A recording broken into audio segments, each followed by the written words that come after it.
Queridos, nós vamos abrir a palavra de Deus no texto de Êxodo capítulo 12. Êxodo capítulo 12. Gratidão, meu irmão. E faremos a leitura do verso 1 ao verso 14. Êxodo 12, de 1 a 14.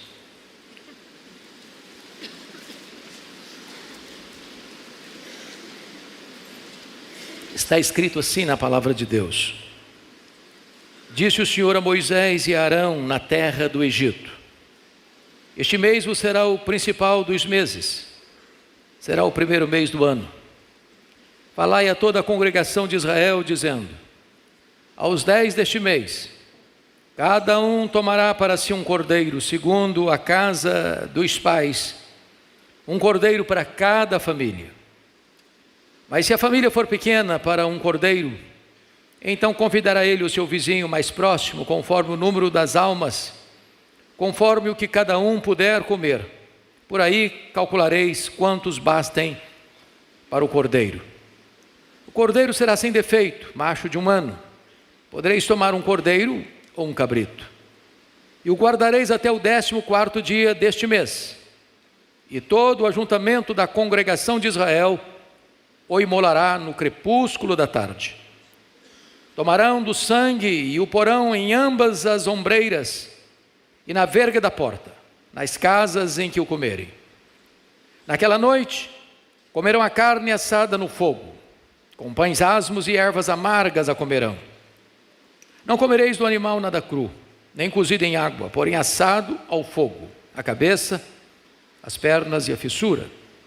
Nada deixareis dele até pela manhã, o que porém ficar até pela manhã, queimá-lo-eis. Desta maneira o comereis: lombos cingidos, sandálias nos pés e cajado na mão. Comê-lo-eis à pressa, é a Páscoa do Senhor. Porque naquela noite passarei pela terra do Egito, e ferirei na terra do Egito todos os primogênitos, desde os homens até os animais. Executarei juízo sobre todos os deuses do Egito. Eu sou o Senhor. O sangue vos será por sinal nas casas em que estiverdes. Quando eu vir o sangue, passarei por vós, e não haverá entre vós praga destruidora, quando eu ferir a terra do Egito. Este dia vos será por memorial, e o celebrareis como solenidade ao Senhor. Nas vossas gerações o celebrareis por estatuto perpétuo. Amém. Irmãos amados, eu gostaria de hoje tratar do seguinte tema: morte ou libertação. Deus havia comunicado a Abraão o tronco desta nação, e a sua descendência seria numerosa na terra, como as estrelas dos céus, uma linguagem hiperbólica. Mas que a sua descendência seria escrava em terra estrangeira por 400 anos. Então, no tempo oportuno de Deus, 70 pessoas da família de Jacó descem ao Egito. O governador daquela terra é José. E a família de Jacó recebe as benesses, os privilégios e as bênçãos decorrentes da influência de José. Porém, mais tarde, o novo faraó que se levanta não conhecia mais a história de José. E essas 70 pessoas se multiplicam e se tornam um grande povo.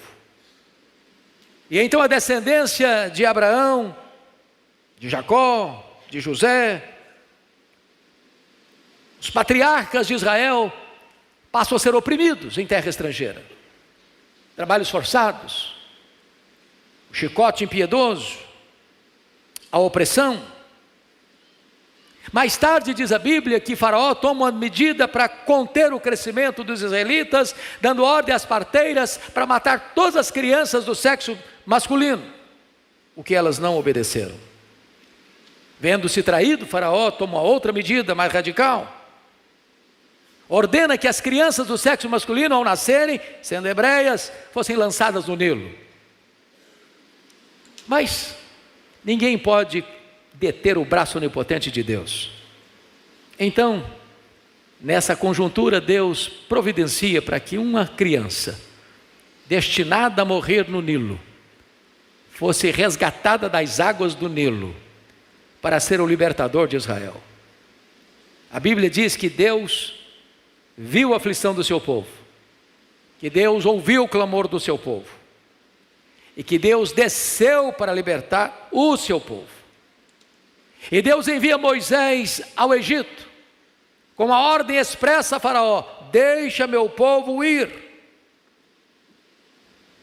Faraó, entretanto, endureceu o coração. Fazia parte do propósito de Deus, conforme capítulo 12, verso 12, que já acabamos de ler. E Deus disse: executarei juízo sobre todos os deuses do Egito. As 10 pragas, ou seja, água em sangue, rãs, piolhos, moscas, peste nos animais, úlceras, chuva de pedra, gafanhotos, trevas, morte dos primogênitos, foi na verdade a maneira de Deus desbancar todos os deuses do panteão egípcio. Eram mais de 82 divindades distintas. Então, depois que Deus prova que só Ele é Deus, que os deuses dos povos são uma nulidade, agora Deus dá o golpe final. A 10ª praga, a morte dos primogênitos. E Deus informa a Moisés e Arão, no verso 1 e verso 2, que este mês, o mês do Êxodo, o mês da libertação, seria o principal dos meses. Isso porque a história da redenção, aqui retratada e prefigurada, é o capítulo mais importante da história da nossa salvação. É por esta causa que o texto em pauta é indisputavelmente o texto mais importante do Antigo Testamento. Porque aqui marca a história de uma nação, a história de um povo que é liberto da escravidão.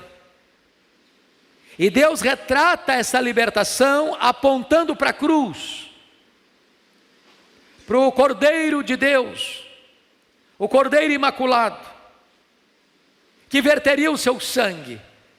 E pelo sangue do Cordeiro, você e eu fomos alcançados, libertos, salvos e redimidos pela graça de Deus. Então, diz o texto, que o Senhor estabelece, conforme você pode notar comigo no verso 3, cada um tomará para si um cordeiro segundo a casa dos pais, um cordeiro para cada família. Eu acho curioso, pastor Arival, que o projeto de Deus na salvação passa pela família. Passa pela família. Veja vocês no verso 3 que a família tem que estar unida. Deus quer a salvação do pai, Deus quer a salvação da mãe, Deus quer a salvação dos filhos. No verso 7, você confira comigo, a família precisa estar debaixo do sangue, ninguém fora, toda a família debaixo do sangue. Depois no verso 8, você nota comigo que toda a família precisa se alimentar do Cordeiro. Aqueles que são salvos pelo sangue do Cordeiro precisam se alimentar do Cordeiro de Deus, que é o pão vivo que desceu do céu. Depois no verso 14, as famílias precisavam celebrar essa história da redenção pelas gerações futuras. Nós não podemos permitir que esta mensagem da cruz, que esta mensagem da graça, que esta mensagem da redenção caia em ouvidos moucos e se perca no tempo. Nós precisamos passar esse bastão da fé, esta verdade da redenção para as futuras gerações. Mas você vê no versículo 26 e 27, lá no finalzinho, que esta mensagem precisa ser ensinada aos filhos e aos filhos dos filhos, pois está escrito: quando os vossos filhos os perguntarem, que rito é este? Respondereis: é o sacrifício da Páscoa ao Senhor, que passou por cima das casas dos filhos de Israel no Egito, quando feriu os egípcios e livrou as nossas casas. Então o povo se inclinou e adorou. Chama a atenção dos irmãos, então, portanto, para algumas mensagens que quero aqui compartilhar. Primeiramente, a salvação da família, queridos, requer diligência dos pais. Pense comigo na instrução de Deus. Vocês vão escolher um cordeiro,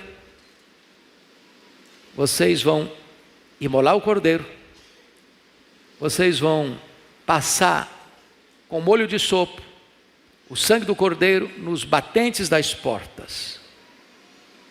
Imagine se um pai dissesse: eu não acredito nisso não. Deus mandou, mas não tem nada a ver. Que negócio é esse de ficar debaixo de sangue? Na minha casa isso não vai acontecer não. Ou imagine você, um pai que dissesse que: bom, meu filho primogênito não está em casa. Pô, mas não está em casa, não tem problema, deixa para lá. Não tenham dúvidas, irmãos, de que todas as famílias de Israel, naquele dia, envidaram todos os esforços para que nenhum filho primogênito israelita ficasse fora do abrigo e da segurança do sangue do cordeiro naquela noite. Cabe a você, pai, cabe a você, mãe, cabe a nós temos a convicção de que os nossos filhos estão debaixo do sangue do cordeiro. Não há outra segurança para eles. Mas mais do que isso, imagine que alguém dissesse o seguinte: bom, mas eu não acredito nisso. Deus mandou botar aqui no batente das portas, mas vou botar lá no fundo, porque botar sangue na entrada da casa é muito ruim, é muito constrangedor. Eu até passo o sangue, mas lá atrás. Para você ser salvo, você precisa confiar que o que Deus está falando é a verdade. Não dá para mudar o que Deus diz. Não dá para alterar o que Deus diz. Não dá para negligenciar o que Deus ordena. Ou obedeçamos à risca o que Ele nos orienta, ou então a morte visitará a nossa casa. Bom, dito isto, vejamos que Deus salva o seu povo através do Cordeiro substituto. E a primeira coisa que eu gostaria de olhar com você, está aí no versículo 3. Falai a toda a congregação de Israel: aos 10 deste mês, cada um tomará para si um cordeiro, segundo a casa dos pais, um cordeiro para cada família. O cordeiro da Páscoa era divinamente apontado por Deus. Isso nos sugere algumas coisas. Vocês lembram quando Isaac pergunta para Abraão, seu pai: meu pai, aqui está o fogo, aqui está a lenha, aqui está o cutelo, mas onde está o cordeiro para o sacrifício? E Abraão responde para Isaac: Deus proverá para si o cordeiro, meu filho. O cordeiro é o cordeiro providenciado por Deus. Mais tarde, João Batista olha para Jesus e aponta: eis o Cordeiro de Deus que tira o pecado do mundo. Mais tarde, o apóstolo Paulo, escrevendo a sua carta aos Coríntios, vai afirmar: Jesus é o nosso Cordeiro Pascal. Aquele cordeiro imolado lá no Egito aponta para Jesus, o verdadeiro Cordeiro de Deus. O apóstolo Pedro vai afirmar que nós somos remidos e lavados pelo precioso sangue como de cordeiro sem mácula e sem defeito, e este é Jesus. E João, lá no livro de Apocalipse, vai olhar para esse cordeiro e diz: este é o cordeiro que esteve morto, mas está vivo pelos séculos dos séculos. O cordeiro, irmãos, é suficiente para uma única pessoa. Lá em Gênesis 22, era suficiente para Isaac.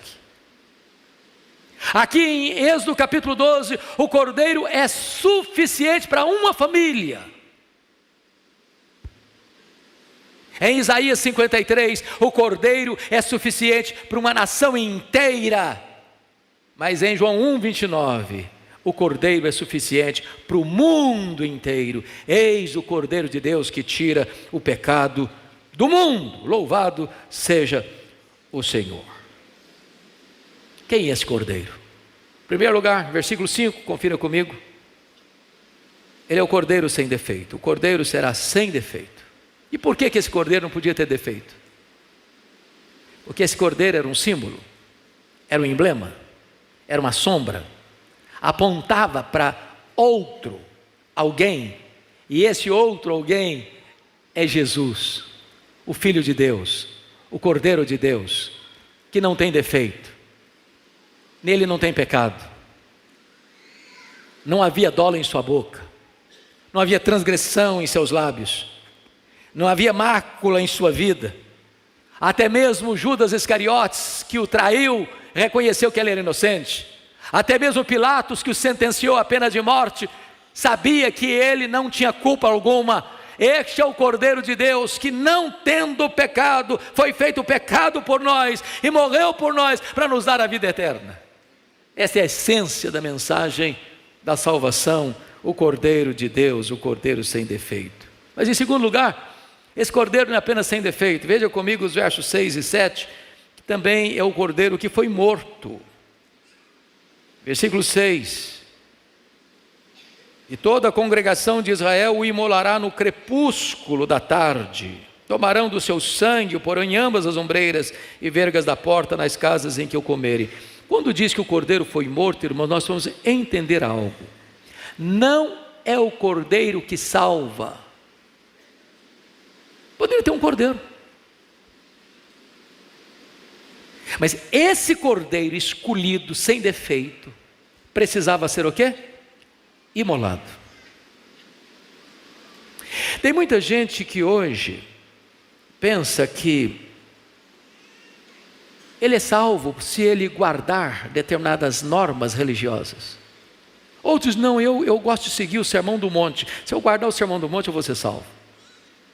Outros não, se eu frequentar a igreja A, ou a igreja B, ou a igreja C, se eu guardar determinadas regras, ou normas, ou doutrinas da igreja A, B, C ou D, eu vou ser salvo. Outros não, eu vou imitar Jesus, ele é meu exemplo de vida. O que salva você é o sangue do cordeiro. O cordeiro precisou ser imolado. É por isso que a Escritura diz no Apocalipse 5:9, que ele, Jesus, morreu para comprar com o seu sangue os que procedem de toda tribo, raça, povo, língua e nação. O cordeiro sem defeito é o cordeiro que foi morto. Mas ainda, terceiro lugar, esse cordeiro sem defeito que foi morto é o cordeiro do sangue aplicado. Que também não é apenas o fato do cordeiro morrer que salvou os israelitas, não. Era necessário que aquele sangue fosse aplicado no batente das portas. Em outras palavras, irmãos, é preciso ter apropriação do sacrifício de Cristo, porque não basta você saber que Cristo existe, não basta você saber que Ele é o Filho de Deus, não basta você saber que Ele morreu na cruz, é necessário que você se aproprie dos benefícios do sacrifício substitutivo de Cristo na cruz em seu favor. Então, duas coisas são importantes. Primeiro, aquele sangue aplicado era o sinal de salvação. Olha comigo, por gentileza, o versículo 13. O sangue vos será por sinal nas casas em que estiverdes. Quando eu vir o sangue, passarei por vós. Aliás, a palavra Páscoa em inglês, Passover, é passar por cima. Então, o Senhor vinha aplicando o juízo, e o juízo era aplicado tanto sobre egípcios como sobre israelitas. Os israelitas ou os hebreus não eram melhores do que os egípcios. O juízo não foi aplicado aos egípcios porque eles eram piores do que os hebreus, ou porque eles tinham menos méritos do que os hebreus, ou porque os hebreus tinham mais méritos do que os israelitas. Não. Estavam todos na mesma situação. A diferença entre um e outro não era de qualidades inatas, ou predicados morais, ou espirituais, ou religiosos. Não. A diferença era o sangue. Quando o anjo do Senhor via passando e exercendo o juízo, ele passava por cima onde tinha sangue, porque ele dizia: aqui o juízo já foi aplicado, aqui o juízo já foi exercido, aqui já foi penalizado o pecado, um inocente morreu pelo culpado, e aqui então eu não vou aplicar o juízo, porque o juízo já foi aplicado.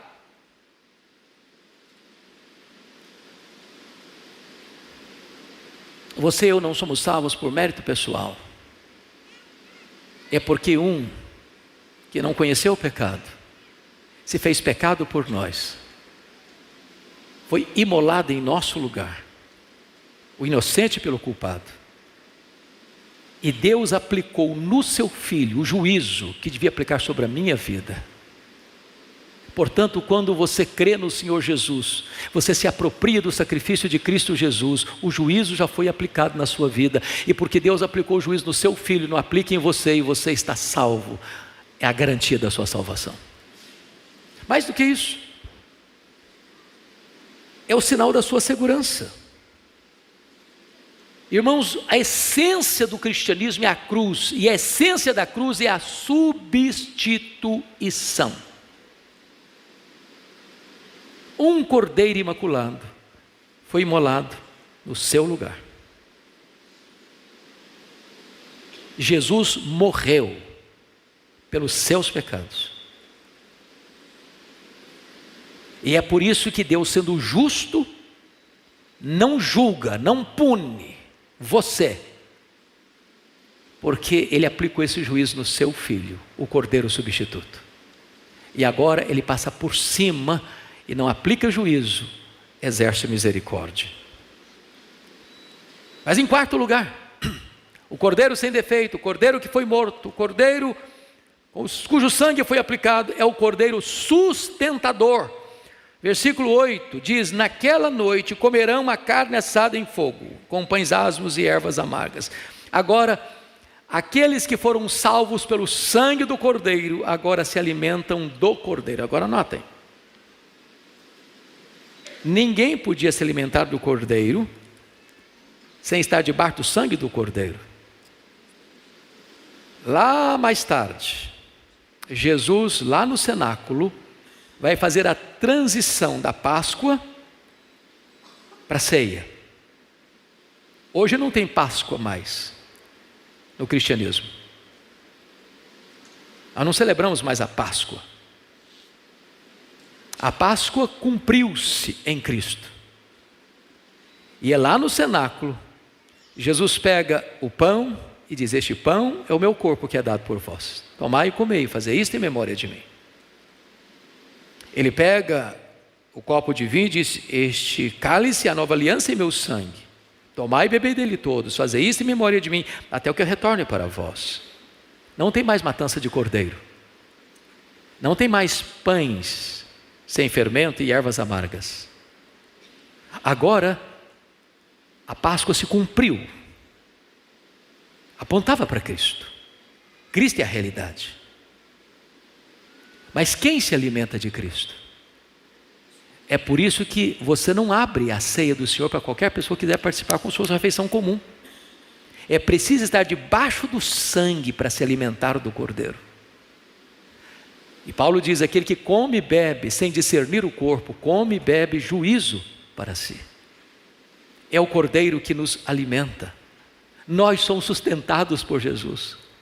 Ele é o alimento para a nossa alma. Ele é o pão vivo que desceu do céu. Ele nutre a nossa vida para a jornada da caminhada cristã.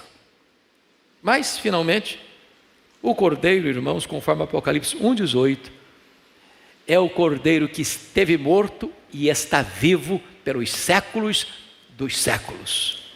Nós não adoramos o Cristo que esteve vivo e está morto. Nós adoramos o Cristo que esteve morto e está vivo pelos séculos dos séculos. Nós adoramos o Cordeiro que está assentado à direita da majestade e há de voltar com grande poder e glória para buscar a sua noiva, a sua igreja. E eu, nesta meditação brevíssima, concluo com duas aplicações. Primeira delas, versículo 14, está escrito: este dia vos será por memorial, e o celebrareis como solenidade ao Senhor, nas vossas gerações o celebrareis por estatuto perpétuo. Em outras palavras, conte para os seus filhos, conte para os seus netos, conte para as futuras gerações o que foi o êxodo, o que foi a redenção, o que foi a libertação, o que Deus fez em favor da sua alma. Conta para eles. Não deixe essa mensagem morrer. Nós estamos numa corrida de revezamento. Se nós não passarmos o bastão da fé para os nossos filhos, para as futuras gerações, eles perderão isso. Eles não terão esta conexão. Então, era uma coisa pedagógica, era preciso instruir as futuras gerações. E finalmente, a segunda e última aplicação, convido vocês para olharem comigo, versículo 15. 7 dias comereis pães asmos. Versículo 19. Por 7 dias não se ache nenhum fermento nas vossas casas. Porque qualquer que comer pão levedado será eliminado da congregação de Israel, tanto peregrino como natural da terra. Ou seja, celebre esta festa com santidade. Fermento é um símbolo do pecado oculto. Começa pequeno, depois age secretamente, depois se espalha rapidamente, depois cresce, depois incha, depois se infiltra em toda a massa. E Deus requer que o seu povo celebre esta festa com santidade de vida. Talvez esta é a página mais importante do Antigo Testamento. Talvez este seja o capítulo mais importante da história da nação de Israel. Até ali eles eram escravos. Agora é um povo livre. Até ali estavam debaixo do chicote. Agora são adoradores. Até ali eles estavam debaixo do tacão do inimigo. Agora eles peregrinam como o povo santo de Deus. Você e eu viemos aqui nesta manhã para adorar este Deus, por causa desta tão grande salvação. Tudo isso aqui aponta para a cruz. E houve um dia que o Filho de Deus, o Verbo eterno, se fez carne, veio até nós e, como Cordeiro de Deus, carregou sobre o seu corpo no madeiro os nossos pecados. E ele se fez pecado por nós, e ele se fez maldição por nós. E a Bíblia diz que Deus lançou sobre ele a iniquidade de todos nós. E a Bíblia diz que agradou ao Pai moê-lo naquela cruz. E quando ele estava lá naquela cruz, ele deu um brado: está consumado. E ali os portais da redenção se abriram para nós. E nós fomos alcançados por tão grande salvação. Somos filhos de Deus, somos herdeiros de Deus, somos a família de Deus. Vamos participar com Ele para sempre, sempre, sempre, de uma comunhão plena, sem tristeza, sem choro e sem dor, porque nós fomos redimidos pelo sangue do Cordeiro, para adorar ao Cordeiro de Deus pelos séculos dos séculos. Vamos ficar em pé, queridos, e vamos orar.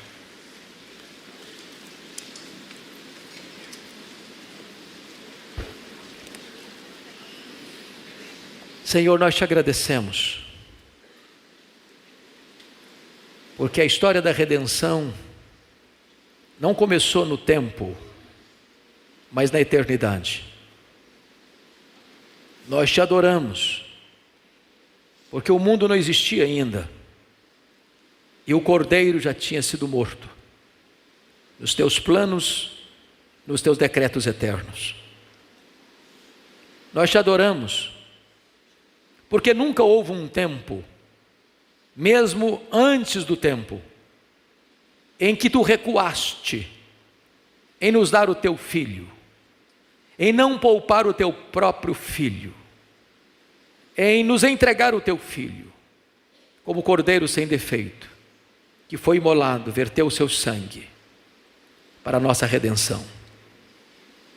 Agora, Deus, nós te pedimos, que se nesta casa, ou quaisquer pessoas que estão nos acompanhando nesta manhã, ainda não tiveram os seus olhos abertos para compreender o que foi feito na cruz, em seu favor, que nesta manhã haja salvação nesta casa, que aqueles que estão nos assistindo agora sejam tocados pelo poder do teu Espírito, e que nenhum de nós ouse viver fora do alcance do sangue do Cordeiro.